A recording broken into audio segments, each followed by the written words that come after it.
waterfowl migrating now. So it seemed like every day I go out to Sterling to see something different out there. Yeah, I've been seeing different types of ducks, a lot of different kinds of ducks. I also saw some egrets already, so that was surprising. I think it's warmer winter. Yeah, I saw some 2 weeks ago. Okay, we're about to go live here.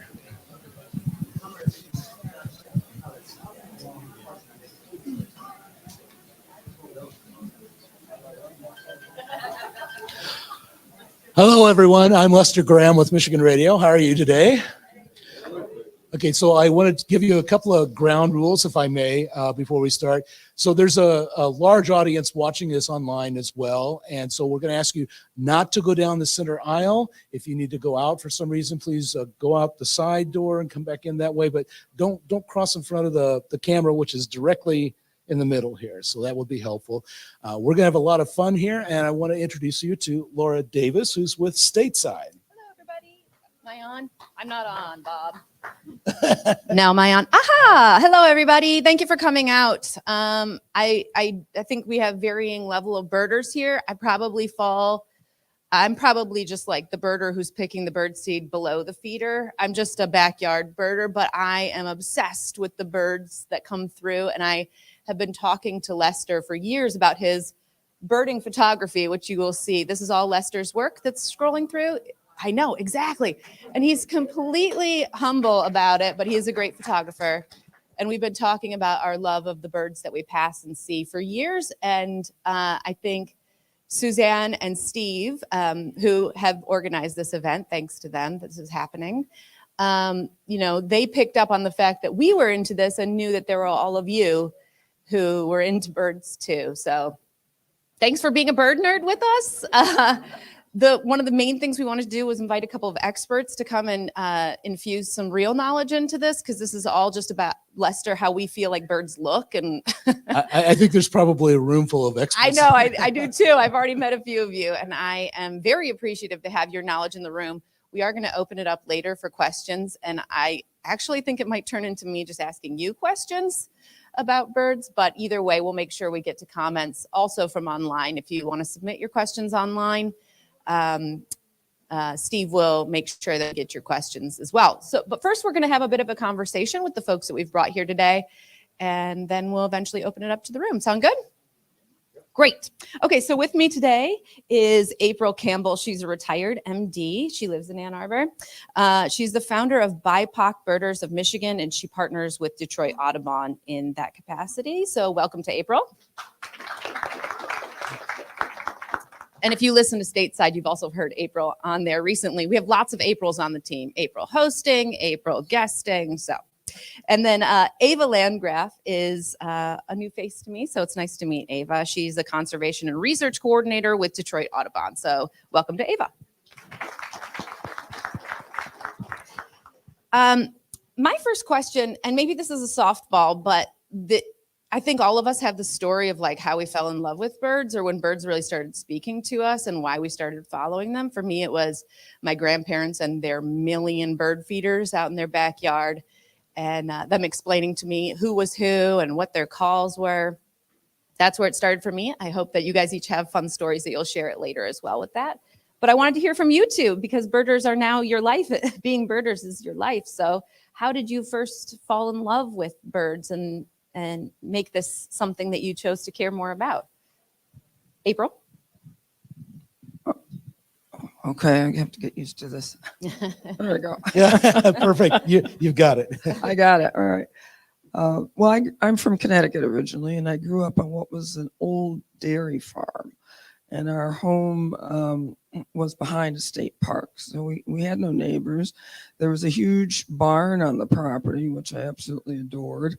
And one of my first memories are of the barn swallows. I absolutely adored those birds and waited for them every year to return. I would spend hours watching them build their nests and raise their young. And, when you're young, you often don't realize or appreciate the things that you have. But growing up there, when I look back, how lucky I was to be there in the midst of all these creatures that I would just sit in the backyard and the Orioles would come. Now, when I was young, I didn't know what they were called. I just know they were there. But just, I fell in love with the birds that way, and also the other creatures that would come, and the creatures that lived in the pond across the street. But I would say probably the barn swallow. And it is still one of my favorite birds. It's one of my fondest memories of my childhood. Ava? Nope. Is it stuck? I think I'm okay. Okay. I grew up always loving animals, but I started working more with birds at the Bird Center of Washtenaw, which is now the Bird Center of Michigan, a wild bird rehabilitation center. And while I was working there, I started falling more in love with birds and really caring for them and having more of an interest in them. And during that time, I went on a vacation with my family to Alaska, and we were very lucky to go on a little whale watching tour. And I remember that going on that tour, there were some whales, and I was like, oh, yay, whales, this is very fun.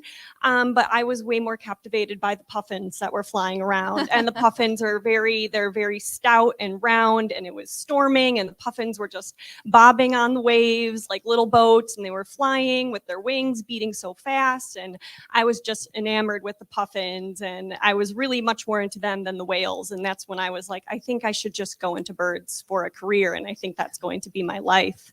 So that's when I knew for sure. How old were you when you knew you wanted to make it a profession?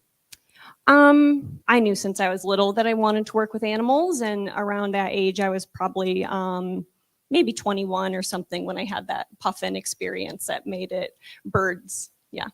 Can you tell us a little bit about your research and your areas of focus over the past, Yeah. how many years have you been doing this? I started working at Detroit Audubon I started volunteering in 2016. So it's been a bit. And then I believe I started officially working there in 2018. But that whole time I've been volunteering or working with the black tern colony at St. Clair Flats. And that has been my main research focus, is monitoring that colony, which includes counting the birds, getting a general estimate of how many birds are out there of the black terns specifically, recording the different subcolonies and gauging how well the birds are doing by doing nest surveys and seeing if the nests are failing or hatching and fledging. That's my main focus area, along with some other bird surveys that are in the city of Detroit, kind of counting urban birds in different areas, looking at our restoration efforts and seeing if we are seeing an increase in birds in those areas. Cool. Me? Yeah. My story is a lot like April's. Grew up on a farm. Barn swallows were a big thing, but the bird that really captured my attention at that time was the quail, the bobwhite, because my father taught me how to whistle and they'd return the call. And I loved that. And I got into wildlife photography basically because I've always loved photography. I decided to get really serious about it because as Michigan Radio has become a lot more of our stuff is online, right? And so we need good photos for that. And so I started taking some courses, got serious about that. And the thing you can practice on and you don't have to worry about their cooperation is wildlife and birds. So while I've been out in the street protests in Detroit and in Lansing and all these other things I cover, including, catching sturgeon out of the Huron to tag them, things like that. The birds are there all the time. I get tired of photographing deer. There are a lot of deer. They're lovely. I think they're great, but how many deer can you photograph and get a good photo? You've got this variety of birds, and that's really captivated me. And, some of the stories I've done, one of the very first stories I did for Michigan Radio back when it was Great Lakes Radio Consortium, if any of you is old enough to remember that, I met the guy who brought trumpeter swan eggs back in a box from Alaska to start repopulating them. And I met him at the Kellogg Biological Station, and he showed me a few trumpeter swans. Now, 20 some odd years later, you see them all over. And I'm just thrilled with that idea that guy and a couple of guys from DNR on a little chartered plane with a box full of eggs on their lap made that happen in Michigan. Mhm. And it's one of the great success stories that not a lot of people realize started with the government doing something to try to help this population of trumpeters that used to be here. So that got me started back on that path, I think. Well, I love that you went there, Lester, because I wanted to talk about success stories and talk to you guys all about which success stories we hear so often about. Populations that are struggling, that are endangered, that have specific threats to them, whether it's lead poisoning or rodent poison that has gotten into them as well. And I'd like to talk a little bit about the good stories, the happy ones that you've been following. You know, Lester had the Kirtland's warbler, and he was following that story for quite some time, and I just loved hearing that story. So if I could ask you guys about the success stories that you guys have followed and the ones that have brought you joy along your way of birding. April? Well, with climate change, of course, there are successes and not so successes. Basically, you have a number of birds that are increasing their populations because of the climate change, and others where it's diminishing because of climate change. And so in terms of successes, when I'm thinking of interventions by, the government or so forth, the trumpeter swan is one. The cranes, the sandhill cranes, of course, came very close to being extirpated. So they're definitely a huge success story. And some farmers will say that a bit too much of a success story. Yeah, the hunters are after that ribeye in the sky hunting permit for that. You bring those up. The whooping cranes, though, have not had the success. They've been working really hard in Wisconsin to bring them back, and they're just not. Do you have any idea why? I don't. Maybe. If I had to take a guess, I think it has to do with their original area that they habitated is much smaller. Whereas the sandhill cranes, I think, are found have a lot larger range. I believe that's part of it, but I'm not sure about that, so don't quote me. Would the whooping crane have been here in Michigan at some point? I don't know, but probably. I mean, it's in Wisconsin. Great Lakes. Yeah, so the Great Lakes region. I would think that it would have been here. But anybody know whooping cranes were here? Apparently not this century. Before our time, yeah. Well, back to the sandhill crane. This for me is just something observing out my back window, right?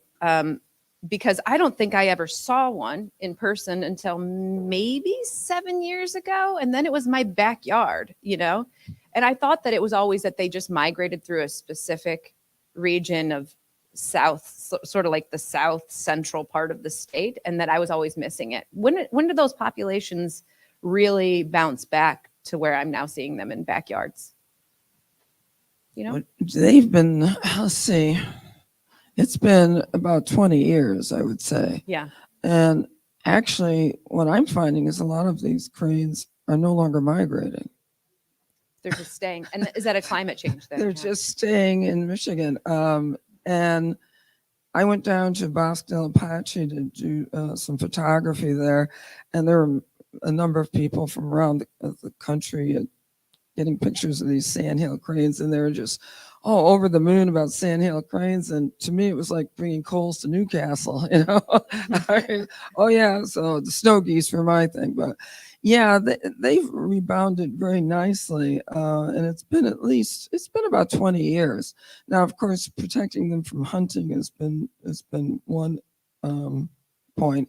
But the other point is that they did have a much larger range at the very beginning than the whoopers, as Ava pointed out. So they were starting with an advantage that the whooping cranes did not have.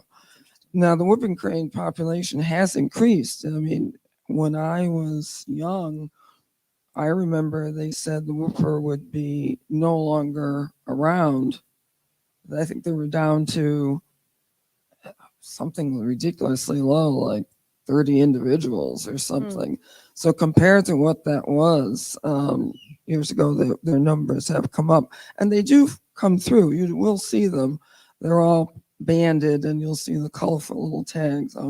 But yeah, I think a lot of it has to do with the range the bird enjoyed before its numbers decrease.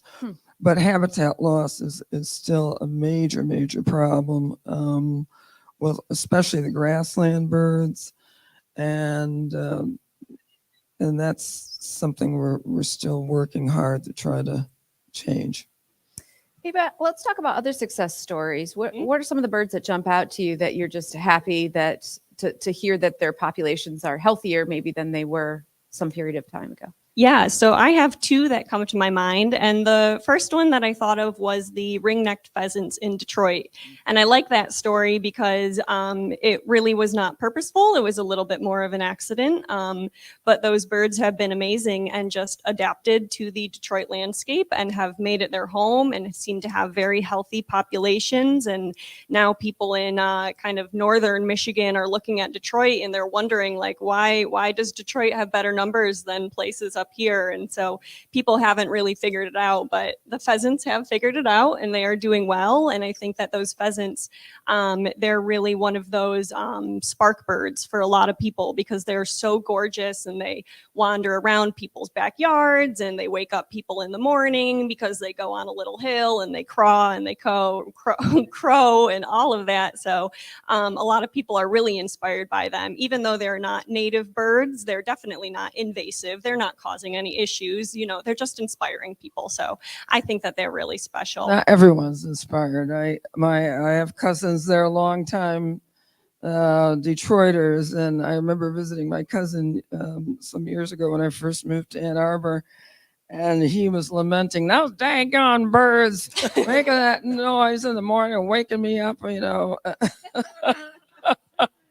So They're getting some people out of bed. What was the other bird that you thought of? And then the other bird is a bird that has been showing up at our Detroit Bird City meadows that Detroit Audubon is creating. April just mentioned our grasslands that we are losing. And so Detroit Audubon has an initiative to create these meadows in Detroit with native flowers and grasses. And I thought that we were going to be seeing more bluebirds coming in, but they have not yet. And instead we have the gorgeous indigo buntings that have come in.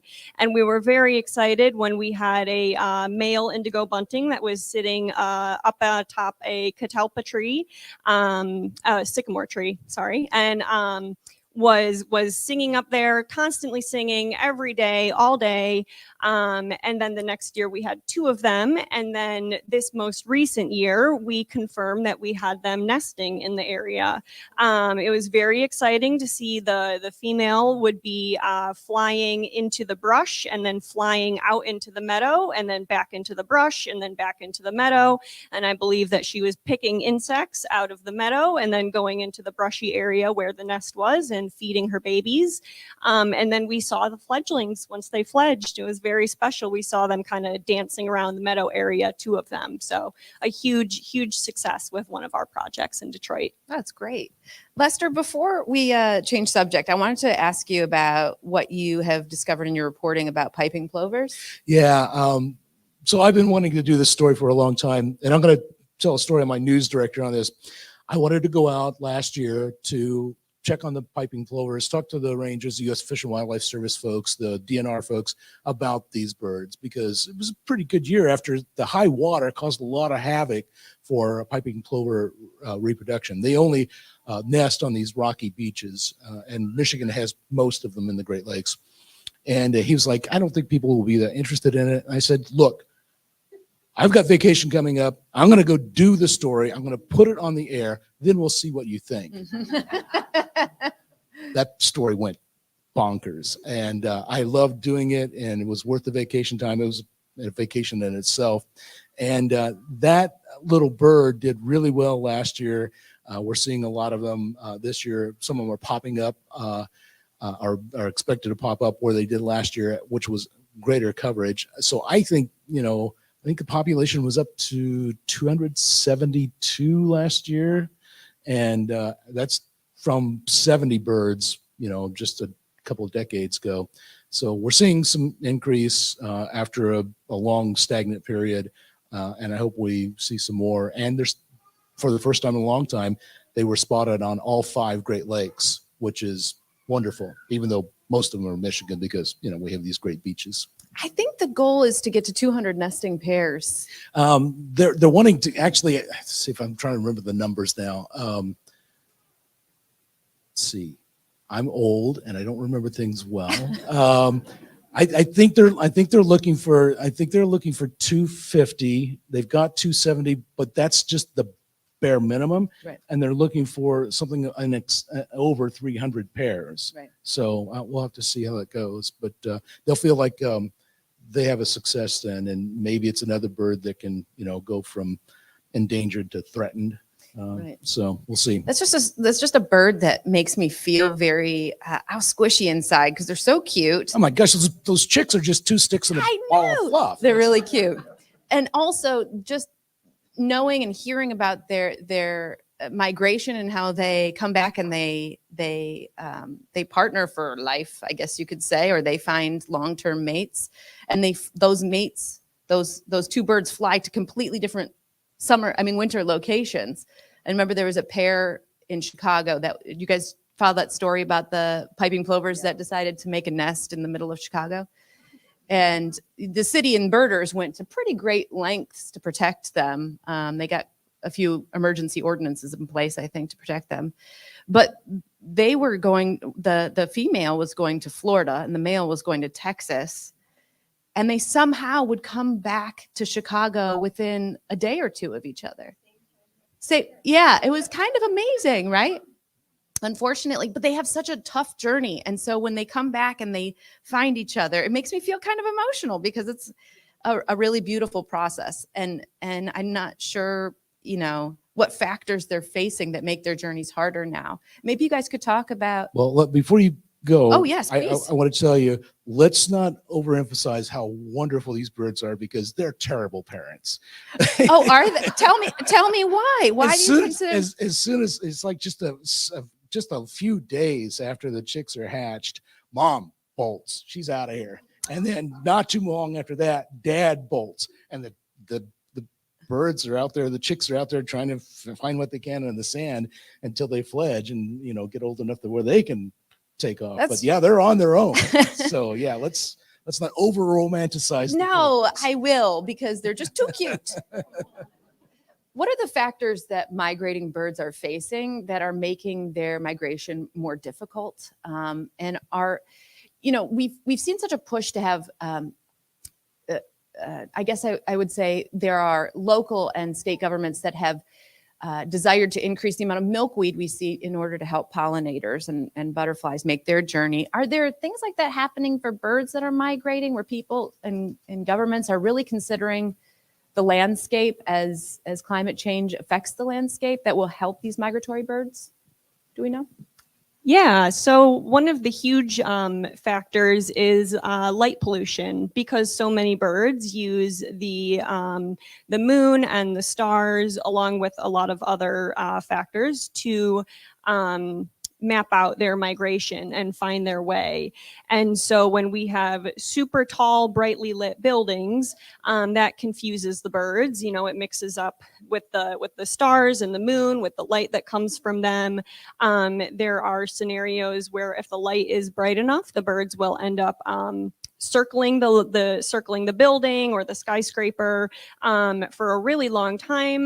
They could either end up colliding with the building or just fainting from exhaustion, and that will just end migration right there for you. So light pollution is a huge thing. And then even if it is a bird that migrates during the day and doesn't have that light pollution factor, there's still windows, which birds do not see. They are not like people, where they can kind of use context clues like window panes or like a smudge on the window. They don't see those and put them together like we do.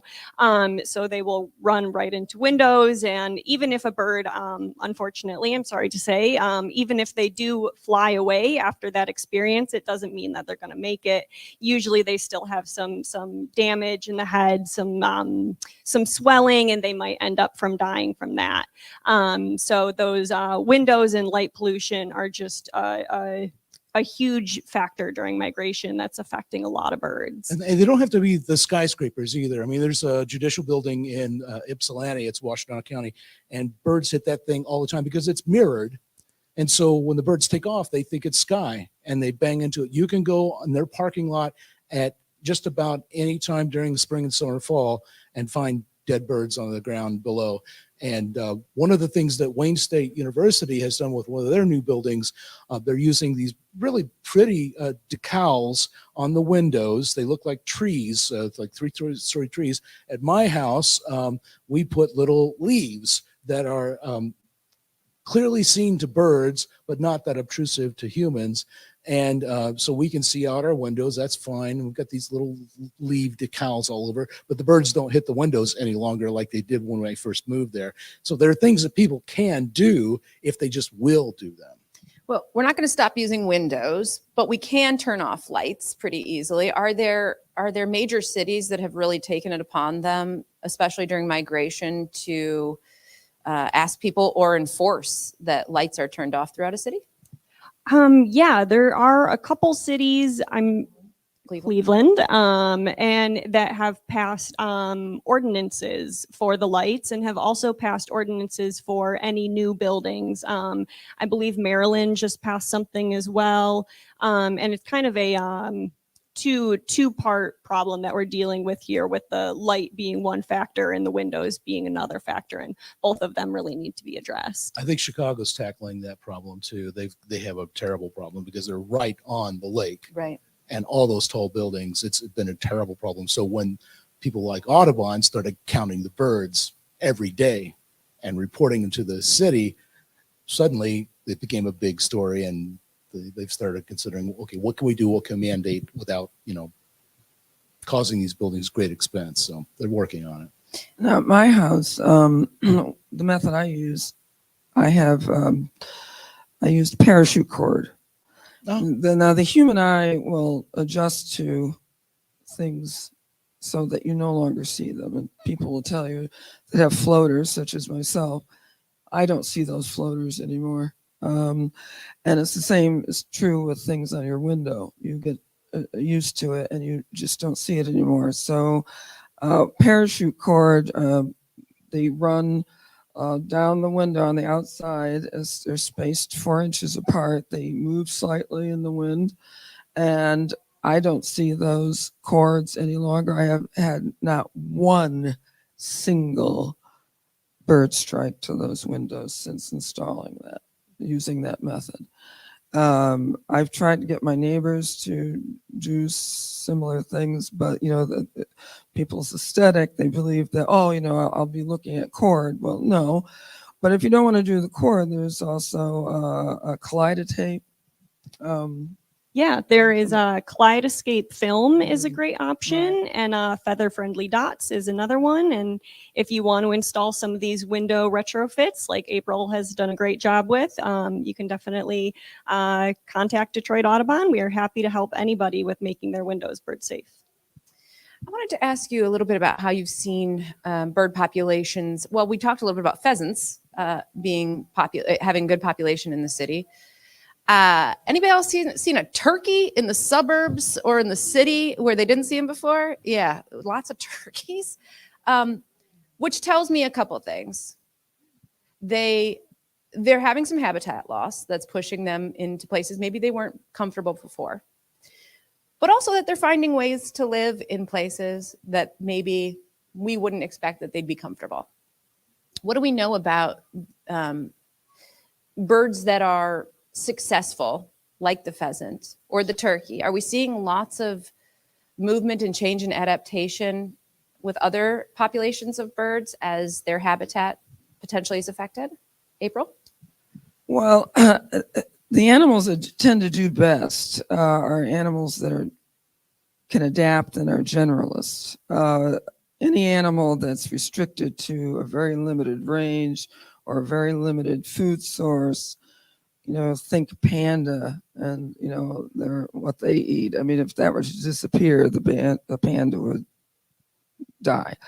The warblers, for instance, the yellow warbler, you see so many of them, and you see them early because they are not dependent upon insects to survive. And this is going to be key because with climate change, what you're seeing, the insect populations have changed dramatically. And when the insects come out, have changed. And for instance, our springs here in Michigan, as a gardener, you pay attention to the weather patterns.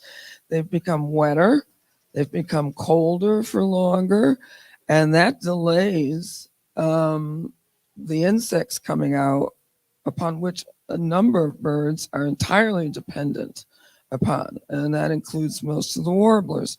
If the insects aren't there, they are not going to fly north where they can't feed, or if they come north to their breeding grounds and there's nothing to eat, they're not going to do well. So the animals that are going to survive, I have to say, are the ones that can adapt to other food sources, that can adapt to human behaviors.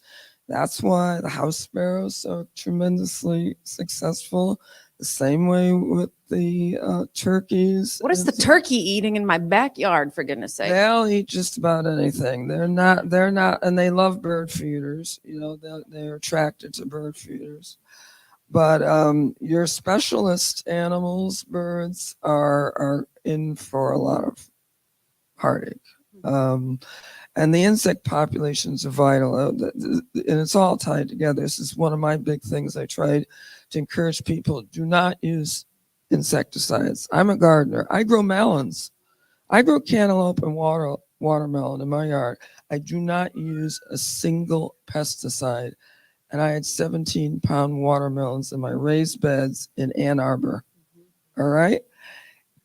What's the secret? The secret is the soil is healthy, the plants are healthy, and very simply, I covered them until the flowers, the female flowers came out. And because they were able to, get a great start, they did well. There was no need to spray them and kill off, because that's what I try to explain. You're not just killing off that insect you want to get rid of, you're killing off all the others too. And so I said, you don't need it. You really don't need it. So that's just my little rant. As somebody who has a grapevine in her backyard, I find also that cuss words help tremendously where pesticides can't, because I have lots of hornets, and just shaking my fist and saying a couple choice words helps. So She does that to me too. I wanted to make sure that we get to folks and their questions as well. Bob, Scott, Suzanne, you have the microphone. We have one back there, a question back there, a hand raised. Okay, hi. Hi. I have actually two questions. The first is very brief. Where is the Detroit and our Audubon Meadow that you talked about? We have our first meadow that we planted in 2019 is in the East Poletown neighborhood of Detroit. And if you go on our website, we have the addresses. There's a little tab for Detroit Bird City, and the addresses are on there, so you can visit those meadows. Super, I'd like to do that. My other question has to do with ducks. Since 2000, I've had a pair of ducks in my backyard. How long do the ducks live? Are these, multi-generations down? They always come every spring. I have ducks in my yard. I love them, but I'd like to know more about them. What kind of ducks? What color are they? The mallard? Well, they're the hen is brown. The drake is kind of greenish. Yep, that's mallard Yeah. pair. Yeah. Yeah. So mallards live 5 to 7 years. They might be visiting for a while. The interesting thing about mallards, they're one of the most popular ducks of the greatest population, but they're declining in this area. And they're trying to figure that out. There are like 3 different theories about why they're declining in this area. But rebounding in the East Coast, I think. Yeah, well, no. So what's happening there is hunters brought in some old world mallards, and so they have a lot of hybrid ducks there, but the hybrid ducks don't have the same kind of genetic coding, and they don't have the same instincts as regular mallards, and they don't survive as well. Interesting. So that's happening. What we think is happening, though, one of the favorite theories among 3 or 4 is that there are more mallards reproducing in Canada. So the first thing is, okay, well, maybe they need the cooler meadows and wet potland areas out there, potholes areas out there. And so we don't have enough wetlands and it's warming up. And that might be the cause of what's happening in Michigan. But again, there are several theories out there. I was out with a biologist from MSU and some DNR folks, and they were strapping these little GPS backpack things onto the ducks, solar powered. They used to, band them. Somebody else would catch them, or a hunter would kill one. They'd say, okay, the duck started here and it ended here. Now they can get tens of thousands of points of data on altitude, how long they stay in an area, where they're going, whether they're flying, whether they're swimming. They can tell all of those things from this data feed from this backpack. So they're going to have so much information. It's going to take them years to figure out what's going on with the duck, but they have a better opportunity to actually find out why the mallards are not reproducing as well in Michigan as they once were. So when it comes to a nesting pair in a backyard that's maybe been, did you say 20 years?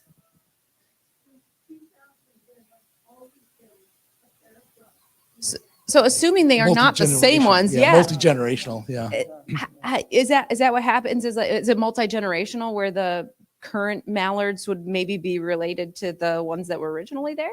Do we know? I would say that it's possible, but I think it also could just be a very good nesting spot. And so, every year there's somebody there because it's such a quality place. Whatever you're doing, keep doing it. Huh.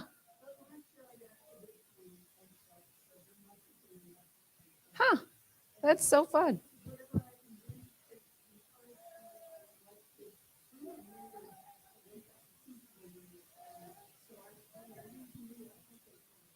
Can I ask what they feed the ducks? I don't know, some kind of Purina duck chow. Oh, okay, that's good. I mean, seriously, that's what the bag said. Domestic Purina duck chow. Yeah, I just wanted to. They eat underneath my bird feeders a lot, and I do have a rain garden, and so there's there's a place for them to swim around and Do you have play. duck feeding tips, Ava? Yes, I Thanks. wanted to say that bread is not good for birds. A little bit of bread is not going to hurt them. And I know that a lot of people have very nice memories growing up, tossing some bread to the birds, but having too much bread can harm them because they need more protein in their diet. So if you like feeding ducks, I would just recommend that you feed them some leafy greens or peas, or I think even like cracked corn or seed is okay for them. But white bread is not good for birds. Or Purina duck chow? Yes, that's another great option. I just wanted to give a shout out to my loon friends up in the UP when I was thinking about pairs that have been nesting for a long time. Although they broke up last year. There's that couple in the UP that has been together since, I want to say, the 80s. And they live to be, they're the oldest living loons as far as we know, as common loons as well. So did you ever do a story on them? No. Oh, you need to get up there. I've heard loons. Drama. I've never actually seen a loon in person. So I have a trip planned for the UP over in, I'm going to say the name wrong, Kabojic County? Gogebic. Gogebic, okay. Gogebic. Sorry, Go- I say the soft G. okay. Gogebic. So there's a bunch of lakes over there, and that county has according to the MSU, the greatest number of loons of any other county during the summer. So I'm going to head up there and see if I can actually get some pictures of some loons and see one for myself. Just for jealousy, who here has seen a common loon in person? Yeah. Oh my gosh! Oh, this is horrible of me. I'm living wrong.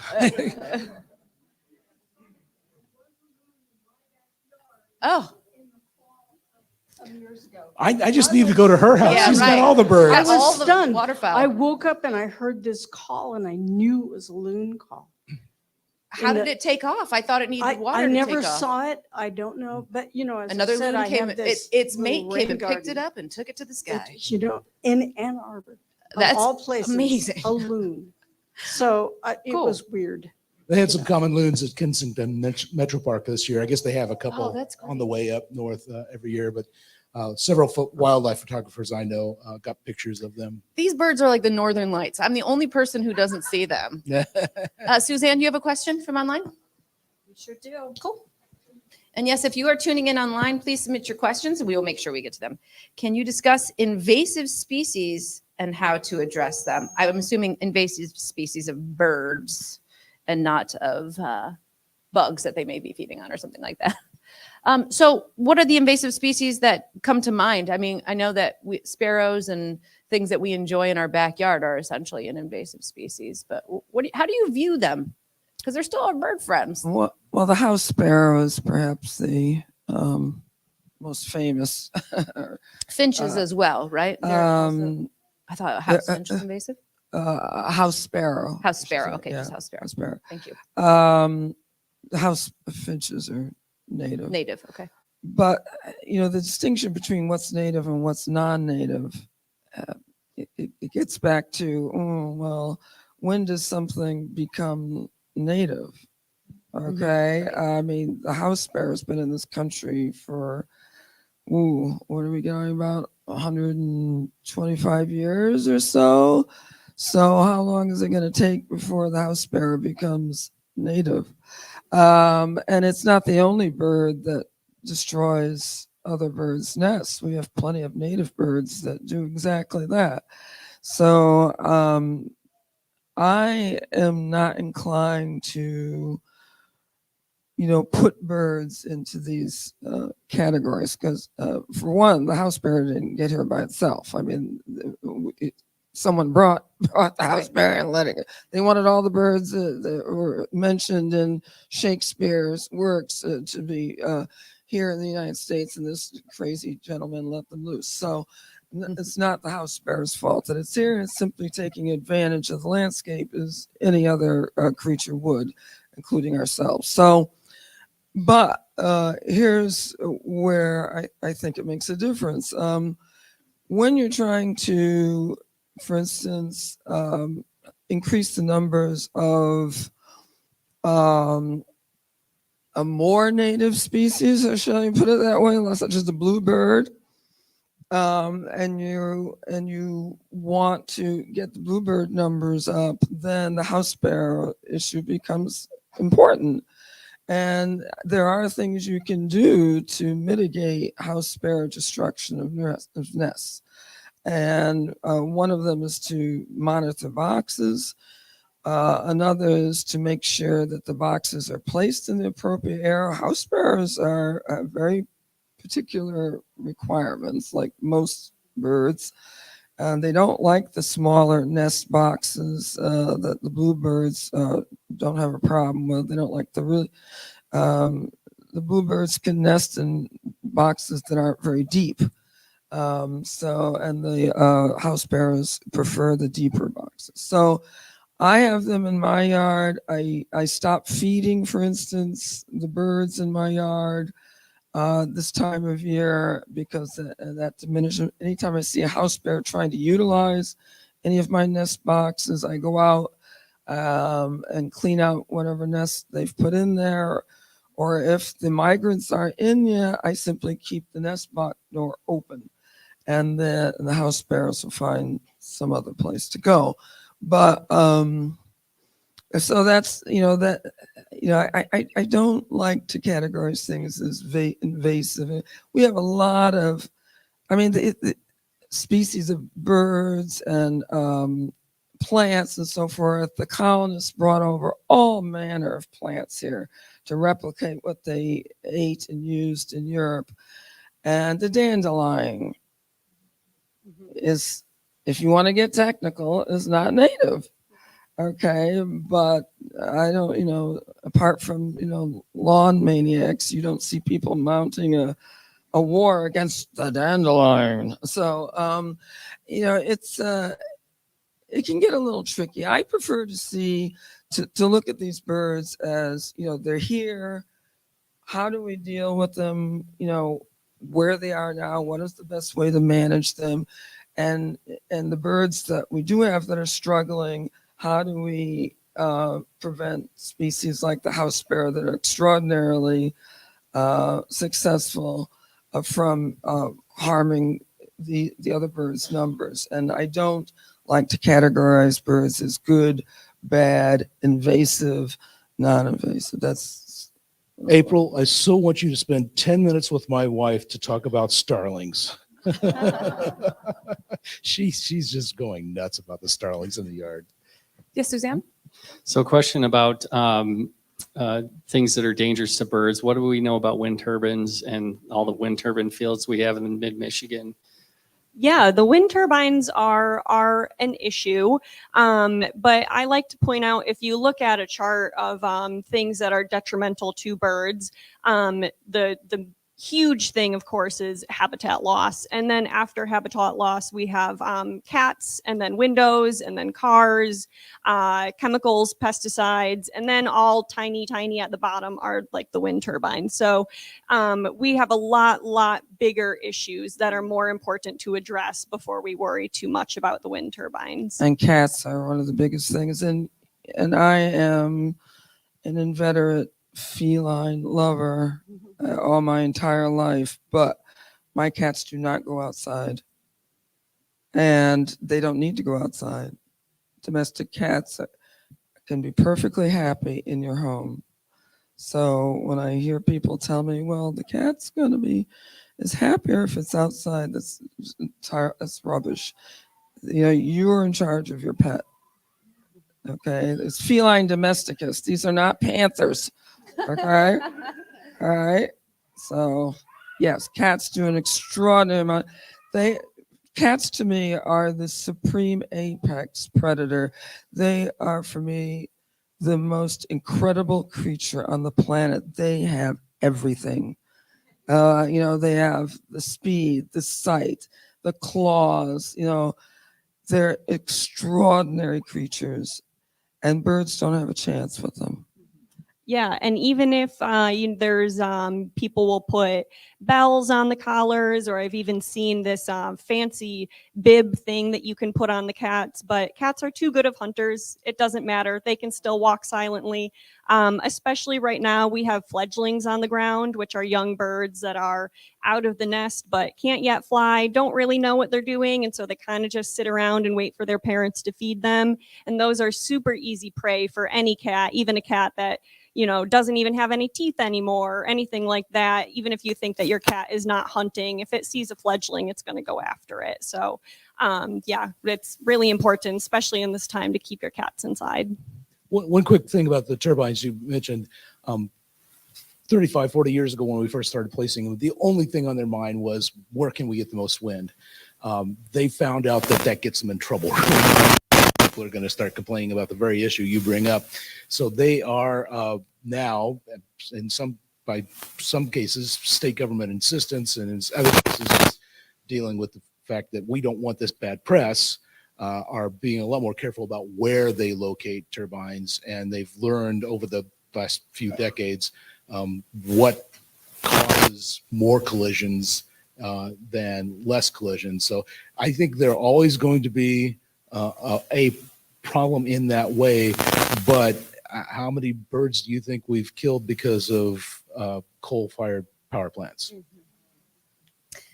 The next question we have that comes from online is actually one that I've been thinking about in recent days. So thank you to this person for submitting a question about what to do to dissuade cowbirds. And this is something I didn't know, that cowbirds, I didn't know this until maybe a year ago. Again, I'm just an amateur birder. Apologies if all of you just roll your eyes at this ignorance, but I just learned that cowbirds put their eggs in other birds' nests, and those birds, when they're born, will kick all the other babies or eggs out and absorb all of the food that the parents bring.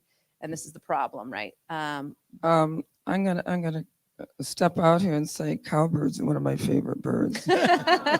Okay. They're survivors. They're extraordinarily complex birds. And there's a lab in Chicago that studies cowbirds.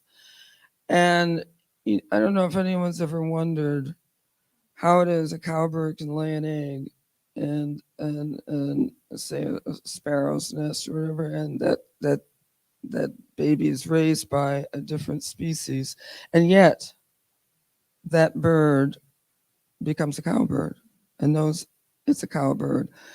Well, they've done the study, and if you want stranger than science fiction, the mother cowbird does not fly off and leave. She hangs around.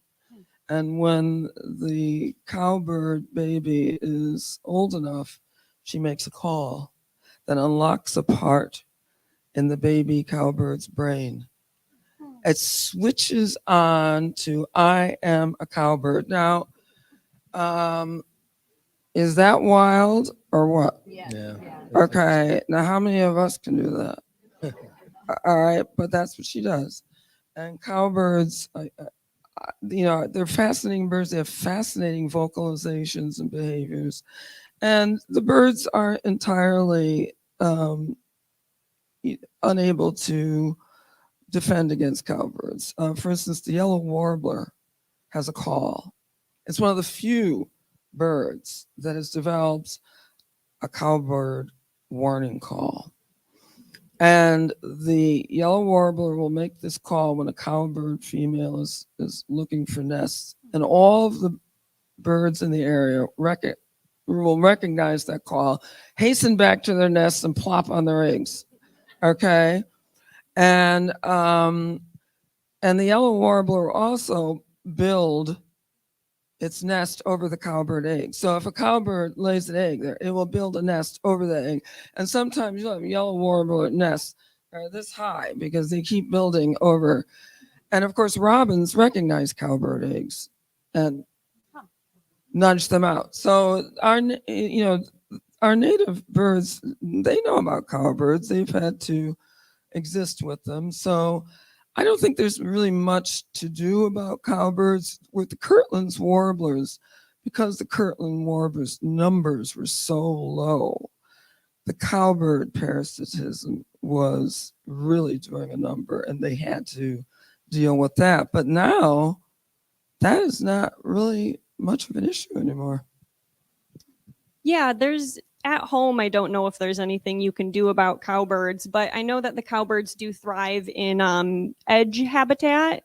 So when you break up a forest, or instead of having a nice huge forest, you have a lot of little forests, that's when cowbirds do better. So one of the things that we can do if we do have a sensitive species like the Kirtland's warbler is make sure that we're preserving those large swaths of habitat and not breaking them up into smaller pieces. I did see there's like a Bird Lovers of Michigan Facebook page that I am part of. And this is a big discussion this time of year, what to do with cowbird eggs. And one of the many suggestions that people repeat is to take the egg out, or to poke a hole in it, to kill the whatever unborn creature is inside. What would you recommend people do if they That's see not legal. A cowbird's a native bird, and it is not legal to destroy their nests or eggs. And the cowbird will simply lay them again.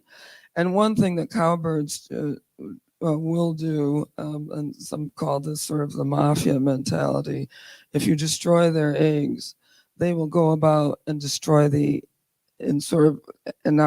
is putting a human emotion, a characteristic on a bird, but the thing is they'll go about and destroy other nestlings and eggs as revenge.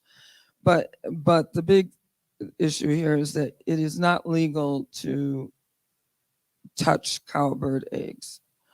House sparrows, yes, you can do whatever you want with a house sparrow nest, egg. They are not protected, but cowbirds are native species here. Okay, if you want to use the word native, they are protected under laws. You are not supposed to touch and their that eggs. is the difference with those two species. Is That's that correct. That's correct. if it's a native species, it's protected.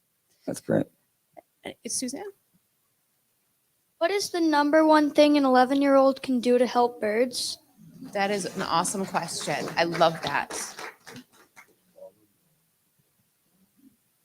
I would say to spread the word about some of the big things affecting birds that people don't like to talk about as much. So making sure that your neighbors know to keep cats inside, especially in the spring. If you have a window that you've noticed birds are hitting, to put up some window retrofits, especially some of the easy made at home retrofits like April made. Those are great actions. And then also if you are into plants or gardening, using native plants and not using pesticides is another great way that you can support your birds at home. April, can we talk a little bit about the types of bird houses that he might be able to build or put around? What kind would you recommend? What should be the shape be that would maybe dissuade a sparrow, but attract a bluebird? Well, bluebirds and sparrows are approximately the same size, so you do run into a little trouble there because the opening is usually about an inch and a half, which is large enough to allow a sparrow in. The better option is to put up wren box because wrens are smaller and they'll get into a box with an inch diameter hole. The most an inch and an eighth, and the sparrows cannot. House sparrows cannot get into a box. So I would suggest a wren box as your first nest box. Their wrens are delightful to watch, extraordinary birds, house wrens. They're noisy. Once they're in town, they're in town from dawn to dusk. Little males out my window right now, but I just never tire of watching them. And it's an easy box to put up. They can be about 3 to 6 feet from the ground. Don't want to perch on it. Do not put a perch on a nest box. If you look online, you can see how you can make very cheap baffles to keep squirrels from enlarging the hole and getting in there. Go to Home Depot and get the stuff they use in heating and cooling, the stovepipe stuff. It's like $5. You got yourself a very effective baffle, put it on a pole. But I think a wren box is the best way to go. We have a wren that comes in every year. We have a wren box. We hang it in a tree. And what's interesting to watch is we have 3 other nesting boxes, and they will take twigs and put them in the opening of those other boxes so other birds won't come around. Right. The dummy boxes. They also have the males of the wrens will build a couple different nests, and then the female will come around and pick the one that she likes the most. Oh, interesting. Yes, very special. Well, they've got something going there. That's great. Suzanne has a question back there. So I just wanted to refer back to the cowbirds again, because I'm fascinated with this idea of the mother opening something in the brain. What I'm really fascinated with is, how did they figure that out? How is a bird acting differently? How were they acting differently? What kind of bird were they acting like before they were acting like a cowbird? How do you know that switched on? Well, the babies are in the nest with whatever species the cowbird has parasitized, and we've had examples of birds that are raised by different species, and they actually hang out with those species and migrate with them and so forth. But the cowbirds don't do that. When they reach a certain age, and that switch goes off, they are no longer hanging around the species, whatever species was that raised them. They do not gather with them. They don't flock with them. They don't migrate with them or anything, like that. So what I can do is find the name of that lab. Absolutely fascinating studies, and maybe we can post it somewhere, on cowbird biology. Now, of course, we didn't have problems with cowbird until we changed the habitat. They were very limited to the more southern areas of the country and very related to the bison, where the bison roamed and so forth. So once we destroyed a lot of that, we opened it up for the cowbirds to move into areas where they ordinarily wouldn't be. What I hear you saying is we need more bison. We need more bison. Yeah. More I'm bison. in favor of that. I feel like you're convincing me I am a cowbird because at some point in high school, a switch flipped and I was no longer an athlete, but a theater kid. There you go. And There you go. I was flying with my flock ever since. So I think I get it. Well, if you've ever seen The Manchurian Candidate, a great movie, this is the Manchurian Candidate of birds, the cowbird. Lester, I have a question for you from online. What is your favorite location to take bird pictures? Well, it depends. I was talking to April and Ava earlier.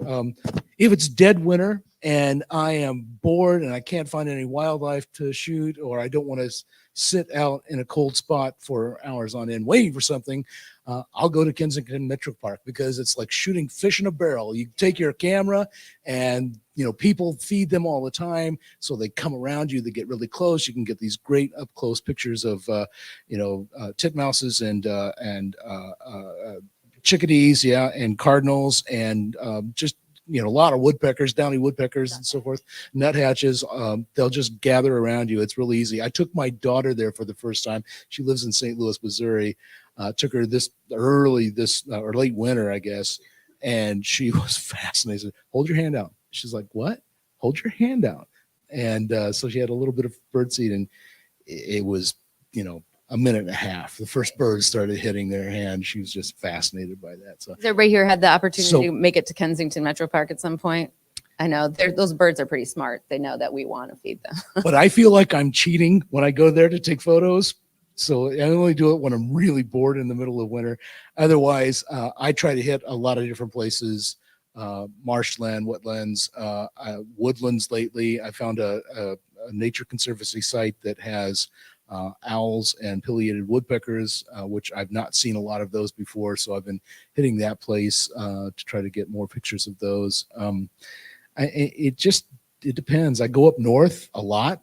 I like to hang out at the Pigeon River State Country Forest because it's so big and there's so much going on. Whether it's, birds or wildlife or occasionally an elk. I was just up in the Wilderness State Park area. It wasn't open yet, but I kind of went through the back door and I found a place called O'Neill Lake, which you can only get to with a four-wheel drive, but it's really beautiful up there. And there's all kinds of birds up there, including another kingfisher. And there's nobody else. I like to go where there aren't people. I mean, I love you all, but I like to go out where there aren't people. Suzanne? I want to thank you for coming to an official Detroit bird city. And Lester, your photographs have just been wonderful. Sitting back here, I've been in it. Trust me, I've been paying attention. But the photographs have been wonderful. I want to encourage people to go out either on your own or with organized groups. And now is the time because it's spring migration. And so I have some suggestions for you because you have Detroit Audubon in the house, woo woo, BIPOC birders, Amy Green from the Belle Isle Nature Center. And I have the pleasure of working at U of M Dearborn, where we have 120 acres, where over 260 species of birds can be seen throughout the year. So now is the time. There are organized bird walks. There's a bird walk here tomorrow morning. There was a pheasant walk this morning. There are bird walks at U of M Dearborn's Environmental Interpretive Center on Saturday mornings, except for next week. But get out, see these birds, join other birders. You'll find your flock. So before we all disperse to our individual flyways, make some connections here, ask some questions, and thank you again for doing this. Let me just follow up on that. So I'm originally an Illinoisan, and I moved to Michigan more than 20 years ago. I feel like a Michigander now, but what Michigan has that Illinois doesn't have, and it has some beautiful places, is a park or a Great Lake within driving distance from you, no matter where you live. And I don't mean just one park. I mean, you are surrounded by parks in every part of the state. whether it's county preserves or state parks or nature conservancies. There's so many different places around. Just start looking. You're going to find little diamonds in the rough to really beautiful, spacious places all over. And I am fascinated about exploring this state, and I've spent a lot of time doing it. So we're sort of at the time of year where we're also planting flowers and thinking about what our garden beds are going to look like. And that obviously has an impact on our feathered friends. Molly online asked, are birds affected by, I think that she means neonicotides. Is that the right pronunciation of the pesticide that are on potted flowers or ornamental flowers? How affected are they by how we treat something that's ornamental and maybe not a food source? Yeah, so any flower or plant that you have, there's going to be some type of bug that eats it. And then anything that bug eats, if a bird eats that bug, it's going to go into the bird system. And then when the bird eats, let's say 10 or 20 of those bugs, then those pesticides pile up in the bird system. So any plant that you have, you want to make sure that there are no pesticides of any kind, any chemicals. They're too harmful to birds. Birds are very small and they are delicate when it comes to chemicals, at least. So those are just, it's kind of a non-negotiable if you want to make a bird-friendly garden. It's hard too because it's not necessarily even just about what you are putting on your plant, but whoever grew that plant, what they put on it. And if you go and you find these beautiful flowers that are at a nice cheap price at Lowe's, it's probably already treated with something you don't want. Yes, the big box stores can be problematic. In fact, thanks to the big box stores, we entertained fungal diseases several years ago to our tomato plants. That was a huge disaster. I recommend that people buy their plants from local nurseries because you're going to get things that they grow that are grown for this habitat and this environment, and they're less likely to be concerned about having to ship and bugs and spraying things to death. And of course, the ideal is, if you can, to grow your own, because then you know exactly what you're growing, what you're doing with it, and you don't need huge space. Like I grow 60% of my food in a city lot. That's the raised beds. Now, when it comes to flowers for native, for bird wildlife, there too, you have to be aware that some of the cultivars of flowers, cone flowers and stuff, are designed for how they look and are not necessarily providing nutrition to the bees. And if the bees and the insects aren't getting the nutrition, then the birds that eat them aren't getting that either. And so I always recommend that you stick with the actual native wildflowers that would ordinarily grow here and not get off into the cultivars and hybrids, because they often don't provide the nutritional value to wildlife that the native plants provide. You guys start planting purple cone flowers, let me know. I want to come and see them. So love those flowers. Question over here. Here, I noticed so many Canadian geese, and I'd like everyone Well, to we're talk right across about. the border. I'd just like to hear your discussion about Canadian geese. Well, Canadian geese, that's a huge success story, right? Because they were, almost to the other extreme, I guess I'd say. What would you like to hear about them specifically? Well, so many people consider them a huge nuisance. Right. And I'd like to discuss, are they scaring off other birds? Oh, good question. They're scaring off people. Are they scaring off other birds? So the Canadian geese, they capitalize on the lawns that we have. They really like that nice short grass and eating the grass and eating the little the roots and any little bugs that are in there. So whenever people start complaining about the Canadian geese, I tell them to get rid of their lawns and plant a wildflower meadow, and then you won't have the geese issue, and you can have more of a balance. Because yes, I think the geese are wonderful. They're beautiful birds, but we do have an abundance of them. It would be nice to have a little bit more of a balance, and there's a pretty easy solution for that. It's so interesting that when something is in abundance like that and becomes a nuisance, how you can kind of forget how beautiful they are. And every time I look at a Canadian goose, I try and remind myself this creature almost was hunted to extinction, and he's actually quite beautiful. I mean, they're really cool creatures, but a little scary. I get tickled. I post a lot of pictures on social media, and if I post a picture of a Canada goose, nobody likes it. I'm like, I love those birds. I think they're fantastic. But yeah, they're probably They just look like trumpeter swans with pajamas on. and about half the size. Yeah. There, look, beautiful. Yeah. Look gorgeous. Look at that face, the eyes, so My expressive. friend calls them cobra ducks. I have a follow-up Canada goose question. Around this time last year, there was a goose that laid their eggs, or a pair of geese that laid their eggs right at the entrance to the walking trails at the Botanical Gardens in Ann Arbor. And it created this like real scene where everyone was trying to get back and being attacked. What should you do if you're trying to get past a goose in there? Great question. Is this like a bear where you make yourself look big and you, what do you do? There was just one guy who just like was like, your issue is with me, and he like Pushed it stormed back. the goose, and then all of us ran like back. It was like pandemonium. But I would love to know what the correct thing to A real gentleman there. It sounds like, I have no idea. I mean, They smell your fear. I'm around them all the time. I've never been attacked by a goose for any reason.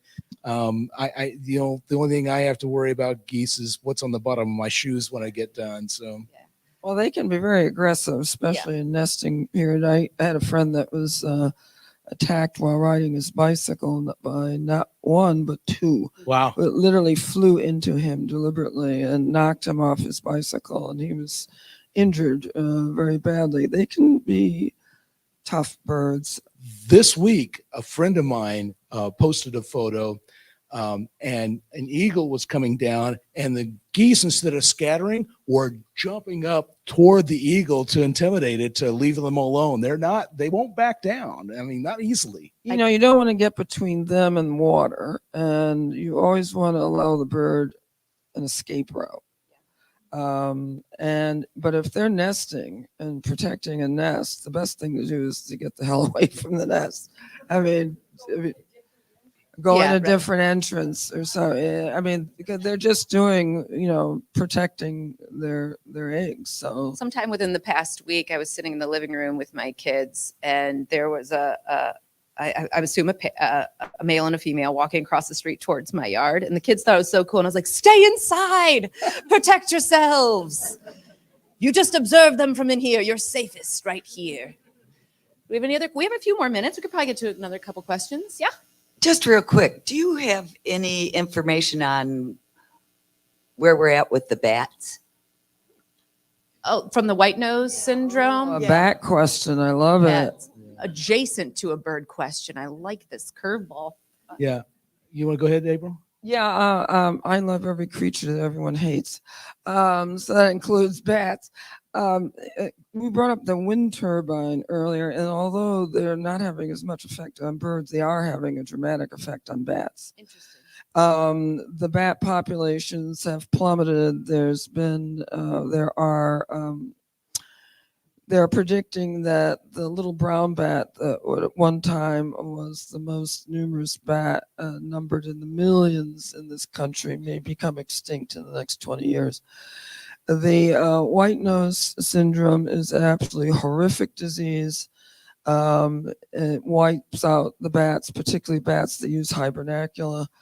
And, it's just absolutely heartbreaking. And correct me if I'm wrong, April, you can treat white nose syndrome, but it's actually illegal to rehab bats, I believe, because they are considered vectors of rabies. Well, I think in Michigan it is. I think it is illegal to rehab them, but I don't know about any treatment.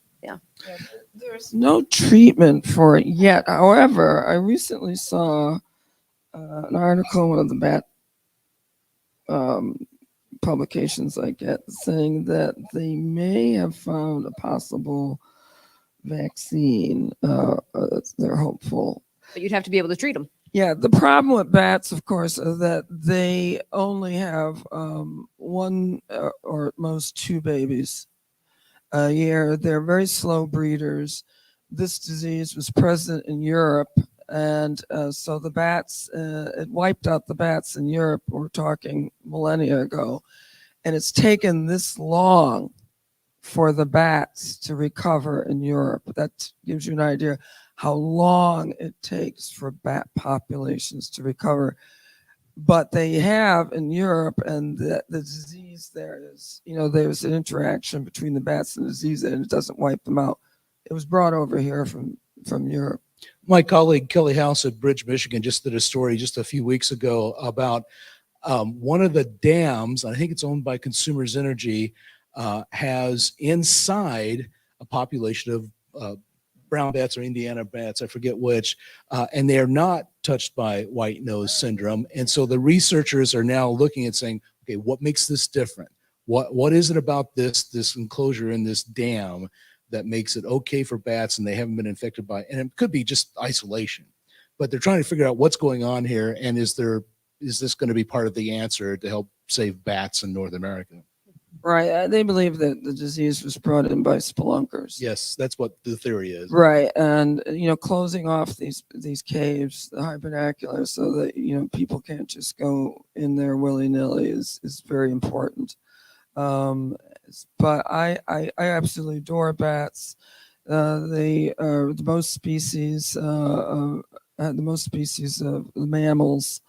I think they're second to the rodents, and absolutely vital to our ecology. A very maligned animal, but I'll tell you a quick story. I worked in a prison as a physician some years ago in New York State, and out in the yard, and these guys would be working, pumping, iron, and they'd be bulky, and they'd walk around, like the Hulk, and these little brown bats were sunning themselves on the white wall, and one of these guys saw the bat, no bigger than this, and he goes, ah!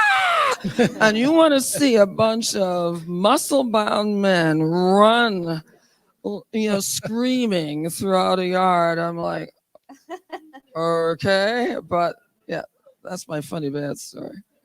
You're super. I think they're cute. One more question. I think how much time do we have? Time for a couple more, Suzanne? Time for a couple more? Okay. Lester, this is a question for you.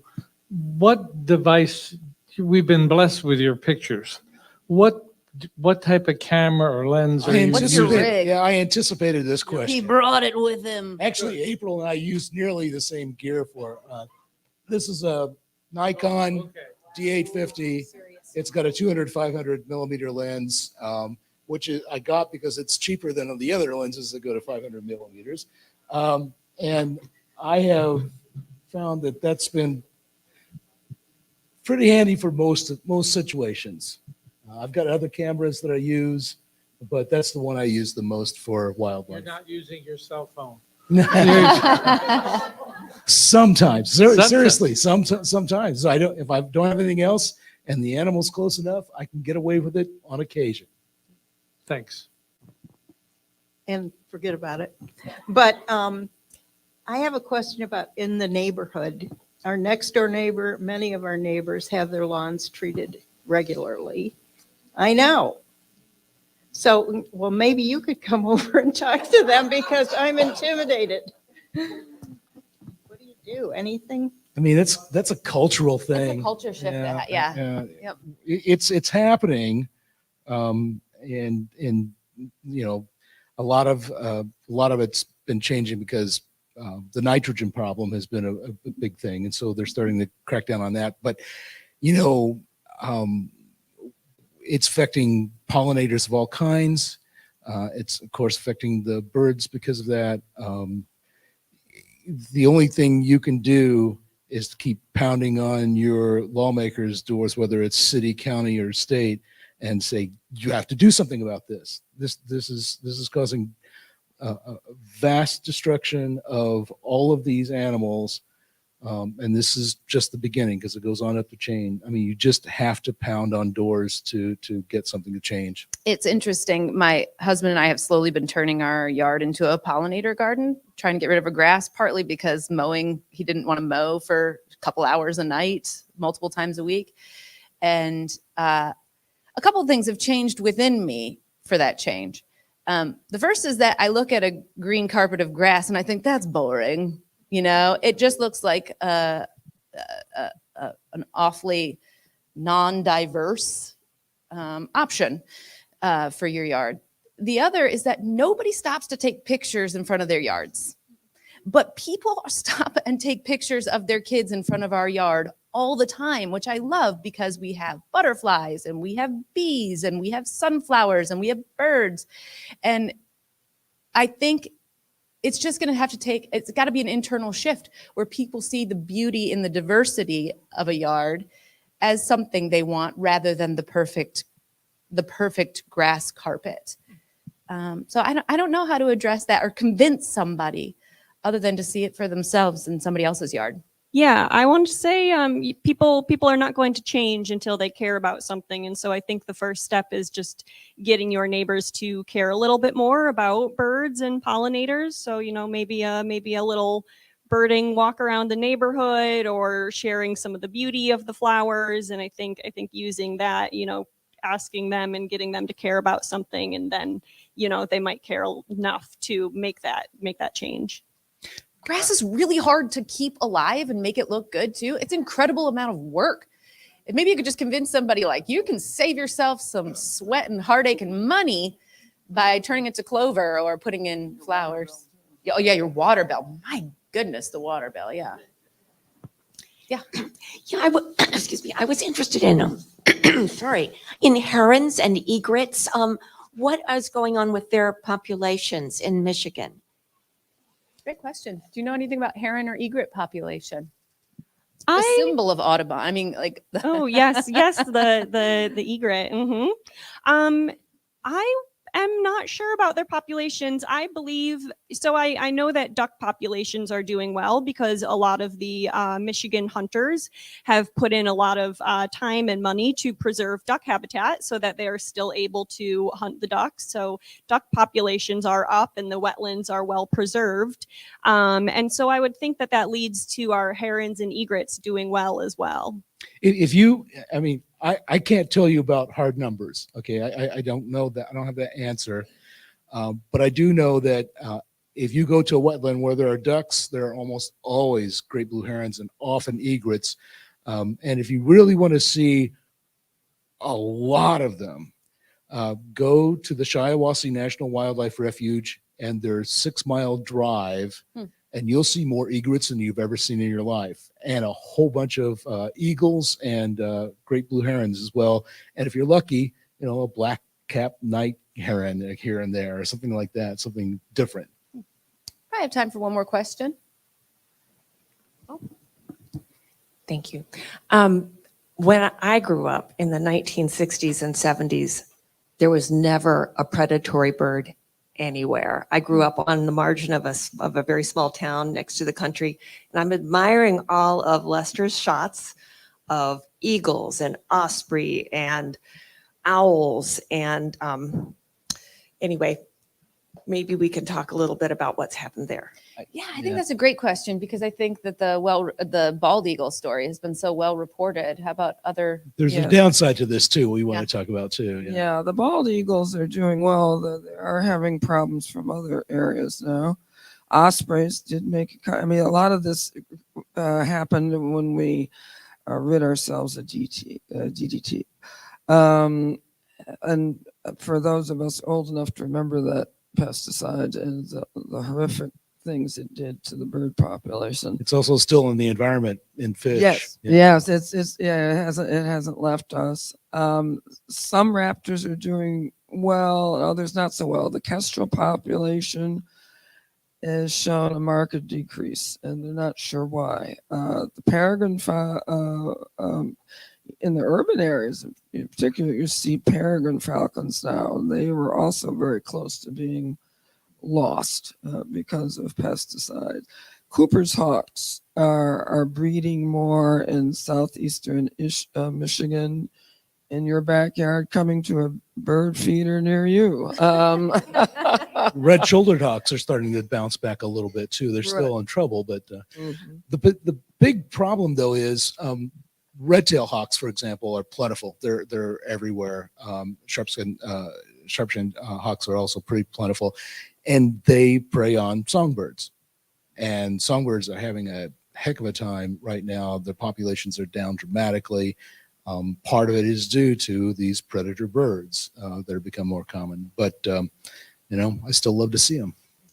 The hawks in general, during one of the last bird surveys, it's shown that the hawks and raptors are doing well compared to other birds that are having the large decreases, like the songbirds. And those birds they're pretty, a lot of them are opportunistic and quite smart. So people have actually seen that those Cooper's hawks and sharp-shinned hawks have learned to hang around windows that the songbirds will hit and be damaged from. So those birds are learning to use our human devices and structures to hunt. So I think that's another little piece that is helping them do well. Well, I think we need to leave it there. There's obviously 1,000 birds more that we could talk about and 1,000 more subjects we could cover. And I hope that you all will come back and join us next year. We're hoping that this is the first of many Bird Nerd events, and we can't thank you all enough for taking the time out of your Saturday to, kick the weekend off the right way. Yeah, this was fun. A nice way to start. Yep. Thank you so much to the Belle Isle Nature Center for hosting us here.